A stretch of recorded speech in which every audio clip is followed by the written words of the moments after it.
O vídeo do beijo na chuva já tinha mais de 1 milhão de visualizações quando o telefone tocou. Era o diretor da estação, a voz dele tremia de raiva enquanto me dizia que eu tinha 24 horas para explicar ou seria despedida. Ana, ao meu lado no sofá do meu apartamento em Alfama, segurava a minha mão com tanta força que as unhas cravavam na pele, os olhos dela cheios de lágrimas que misturavam culpa e terror. Eu, Sofia Mendes, apresentadora principal do noticiário da TVI, sabia que a minha carreira de 15 anos estava prestes a ruir por causa de um momento que começou como consolo e terminou como revelação.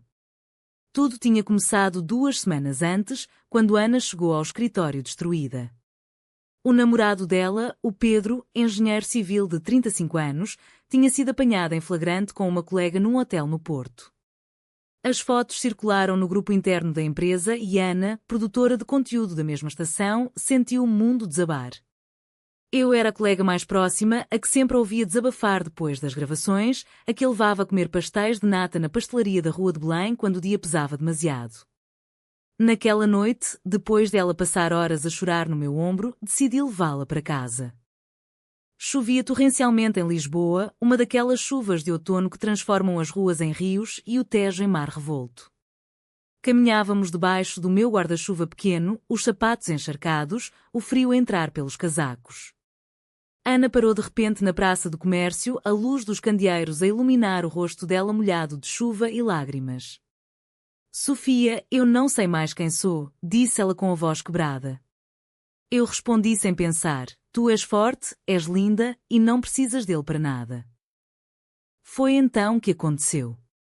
Ela olhou para mim, os olhos castanhos brilhando de uma forma que eu nunca tinha visto, e aproximou o rosto.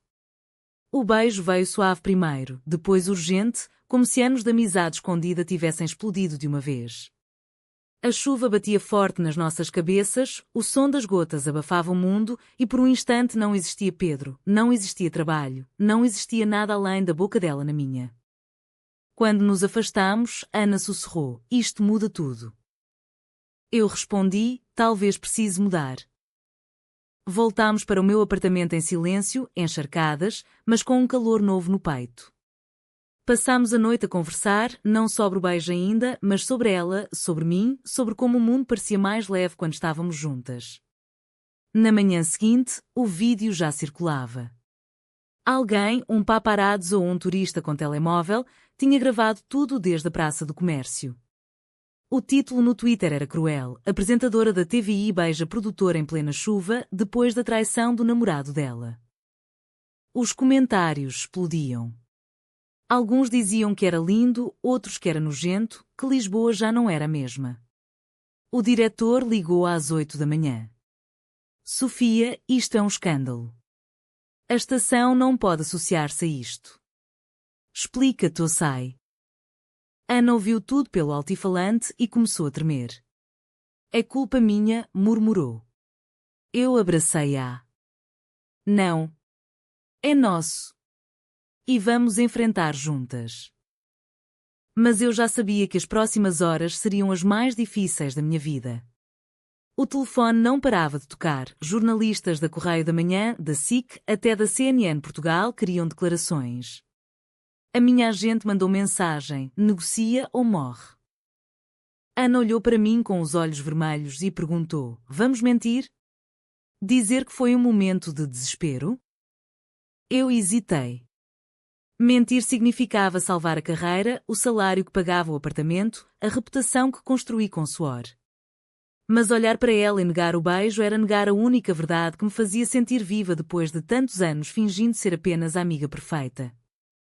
A decisão já pesava como chumbo. A reunião com o diretor foi marcada para as 10 da manhã na sede da TVI, no Parque das Nações. Eu cheguei com o fato preto que uso para entrevistas sérias, o cabelo ainda úmido da chuva da noite anterior. Ana esperou no carro, escondida atrás dos vidros fumados, porque o diretor não queria mais drama. Ele foi direto, Sofia, isto é televisão. Imagem é tudo. Um beijo entre mulheres pode ser aceitável noutros países, mas aqui em Portugal, com o nosso público conservador, é suicídio. Negocia uma história, diz que foi um consolo, um erro, que estavas bêbada. A Ana pode continuar, tu podes continuar. Caso contrário, rescisão imediata e processo por dano à imagem da empresa. Eu senti o chão abrir. E se eu não mentir? Perguntei. Ele riu-se sem humor. Então adeus, contrato, pensão, tudo. E a Ana vai ser transferida para o arquivo, onde ninguém a vê. Saí da sala com as pernas a tremer.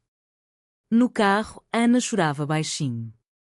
Eu destruí a tua vida, disse. Eu segurei o volante com força. Não. O Pedro destruiu a tua. Eu escolhi o beijo. E escolho-te a ti. Mas a escolha não era só minha. À tarde, a notícia já estava em todos os portais. Escândalo lésbico na TVI, apresentadora Sofia Mendes envolvida com produtora após traição do namorado. Os comentários no Facebook da estação eram brutais. Nojo, Portugal não precisa disto, demite já. A minha mãe ligou de Coimbra, voz trêmula. Filha, o que é isto? Os vizinhos estão a perguntar. Diz que é mentira. Eu não consegui responder. Ana, entretanto, recebeu mensagem do pai dela, um reformado da GNR de Setúbal. Se isto for verdade, não apareças em casa. O peso familiar já começava a esmagar. À noite, decidimos ficar no meu apartamento. Não havia beijos, só silêncio e medo. Eu abri o portátil e vi os números. O vídeo tinha 2 milhões de visualizações. Um advogado da estação mandou e-mail, reunião amanhã com recursos humanos. Tragam explicação ou preparem as malas. Ana olhou para mim e perguntou, protegemos-nos ou protegemos-nos uma à outra? Eu não soube responder. Dormimos abraçadas, mas o sono foi leve, interrompido por notificações constantes. De manhã, a pressão aumentou. Um jornalista da Expresso esperava à porta do prédio. Sofia Mendes, confirma o relacionamento? Eu fechei a porta sem responder. Dentro, Ana preparava café com mãos trêmulas. Se eu disser que foi um erro, tu ficas. Eu perco só o respeito. Eu abanei a cabeça. Não quero que percas nada por minha causa. Mas o tempo corria. A estação deu um ultimato, declaração pública até ao fim do dia ou rescisão.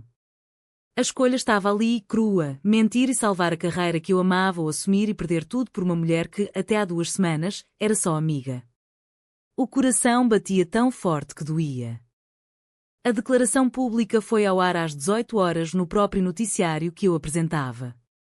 Eu sentei-me em frente à câmara, maquilhagem impecável, voz firme, mas por dentro em pedaços. O vídeo que circula mostra um momento privado de consolo entre 2 colegas após uma situação pessoal difícil. Não representa nenhum relacionamento romântico. Peço respeito pela privacidade. As palavras saíram, mas cada sílaba era veneno. Ana assistiu do estúdio ao lado, o rosto pálido. Depois da transmissão, o diretor sorriu. Boa jogada. Amanhã voltas ao ar. Mas o preço veio logo. Nas redes sociais explodiu o ódio. Hipócrita, esconde-se como covarde, a Ana merece melhor. Ana recebeu chamadas anónimas. Lésbica nojenta, sai da TV. O pai dela ligou. Se negaste, volta para casa. Mas se for verdade, não quero saber. Ela desligou a chorar. Eu tentei abraçá-la, mas ela afastou-se. Tu mentiste por mim. Agora sinto que te traí também. A noite foi longa. Sentadas na varanda, a chuva fina a cair de novo sobre Lisboa, falámos pela primeira vez do que realmente sentíamos. Eu amo-te, Sofia, disse ela baixinho. Desde o primeiro dia no escritório, mas tinha medo. Eu respondi, eu também. Mas o medo agora é maior. De manhã, o escândalo não acalmou. Um colunista da Visão escreveu: o beijo na chuva foi real. A negação é teatro. A estação começou a receber e-mails de anunciantes a ameaçar retirar patrocínios. O diretor chamou-me outra vez: se não calares isto, vamos ter de te suspender. Ana, entretanto, foi chamada ao Departamento de Recursos Humanos. Ofereceram-lhe transferência para escritório do Porto. Longe de ti, disse ela ao voltar.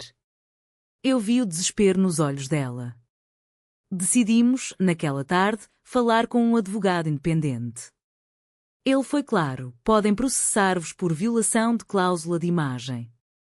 Mas se assumirem, o processo é público e a família dela pode cortar relações. A escolha tornou-se mortal: continuar a mentir e salvar o emprego, ou assumir e enfrentar tribunal, mídia e família. Ana olhou para mim e disse: se eu voltar para o armário, perco-te. Se sair, perca minha mãe. Eu respondi: e eu perco tudo o que construí. O silêncio entre nós era mais pesado que a chuva. A reunião familiar aconteceu num sábado chuvoso em Setúbal, na casa dos pais de Ana. Eu fui com ela, contra a vontade dela. O pai, antigo militar, abriu a porta com cara de pedra. A mãe, dona de casa tradicional, chorava na cozinha. Isto é verdade? Perguntou o pai sem rodeios. Ana respirou fundo. Sim. Eu amo a Sofia. O pai bateu com o punho na mesa. Depois de tudo o que fizemos por ti? Depois do Pedro? Agora isto. A cidade inteira fala. Os vizinhos olham torto. A mãe soluçava: filha, pensa na tua vida. Podes casar, ter filhos. Isto é fase. Ana tentou explicar: não é fase. É quem eu sou. Eu fiquei calada, mas o pai virou-se para mim. Tu, a famosa apresentadora, seduziste a minha filha no momento fraco dela.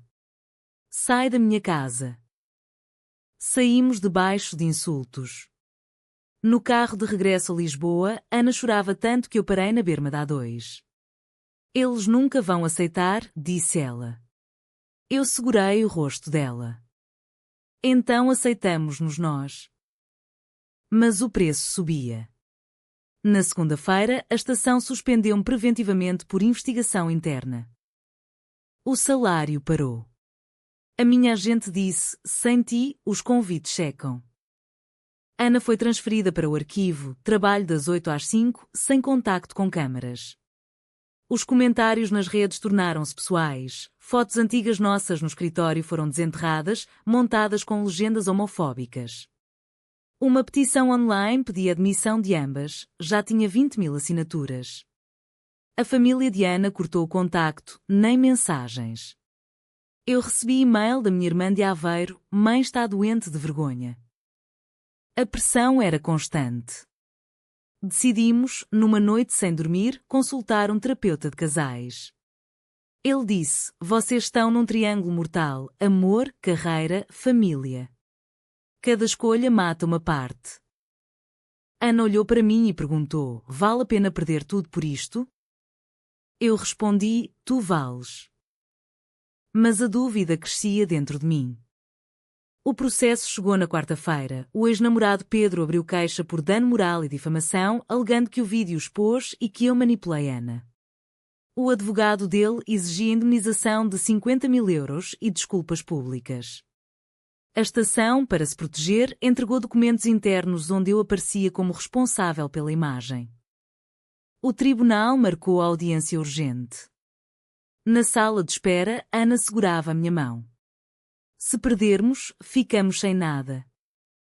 Eu respondi: se mentirmos no tribunal, perdemos-nos. O juiz foi severo: isto não é só um beijo. É reputação pública. O advogado de Pedro mostrou prints de comentários que ligavam o escândalo ao colapso moral da TVI. Nós contra-atacámos com testemunhas, colegas que confirmaram a traição do Pedro e o apoio que eu dei a Ana. Mas o juiz ordenou perícia psicológica. Ana saiu da sala a tremer: vão dizer que sou instável. Eu abracei-a no corredor. Vamos lutar. Mas a noite trouxe mais: a mãe dela ligou pela primeira vez em semanas. Se retirares a queixa e negares tudo, o teu pai perdoa. Ana recusou. Não traio a Sofia. O pai dela mandou mensagem: se continuares, corta a herança. O dinheiro que Ana usava para pagar o apartamento desapareceu. Eu vendi o carro para pagar o advogado. A mídia não parava, reportagens diárias, o caso do beijo na chuva, dia 45.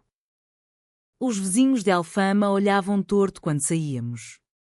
Uma noite, um grupo de adolescentes gritou insultos à porta. Decidimos mudar de casa temporariamente para um Airbnb em Cascais. Lá, sozinhas, falámos pela primeira vez de futuro. Se perdermos o processo, emigramos? Perguntou Ana. Eu respondi, se perdermos o amor, nada importa. O julgamento aproximava-se. Cada decisão era vida ou morte, assumir no tribunal e arriscar prisão por falso testemunho, ou negar e salvar o dinheiro mas perder a alma.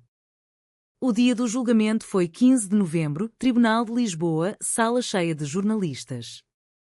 Eu vesti o fato cinzento que usei em todas as grandes reportagens. Ana segurava uma pasta com cartas de apoio de amigos LGBT que tínhamos conhecido nas últimas semanas. O juiz leu as acusações. Pedro estava lá, olhar frio. Quando me chamaram a depor, eu respirei fundo e disse a verdade. Sim, beijei Ana porque a amo. Não foi erro. Foi o momento mais verdadeiro da minha vida. A sala explodiu em murmúrios. Ana, ao depor, confirmou, eu escolhi este amor. Apesar do preço. O advogado de Pedro tentou desmontar, mas as provas da traição dele eram fortes. O juiz deliberou 2 horas. Sentença: queixa de Pedro rejeitada por falta de prova de dano direto, contra a ordem da estação considerada abusiva. Vitória. Mas o preço estava pago, a TVI rescindiu o contrato por cláusula moral. Eu perdi o emprego. Ana foi despedida do arquivo. A família dela cortou relações definitivas. Os vizinhos de Cascais pediram que saíssemos. Mas naquela noite, na varanda nova em Sintra, com o vento frio a soprar, Ana encostou a cabeça no meu ombro. Perdemos tudo, mas ganhámos-nos. Eu sorri pela primeira vez em meses. Sim. E isso vale tudo. Começámos do zero, eu como freelancer em documentários independentes, Ana como consultora de conteúdo para plataformas pequenas. O escândalo acalmou, mas deixou cicatrizes. A mãe dela, meses depois, mandou uma mensagem tímida. Talvez um dia possamos falar. Nós respondemos com esperança. O amor sobreviveu à chuva, ao tribunal, à família, à imprensa. Mas a pergunta que fica é verdade ou mentira que a coragem de assumir o amor verdadeiro entre 2 mulheres sempre compensa os sacrifícios, mesmo quando destrói carreiras e famílias?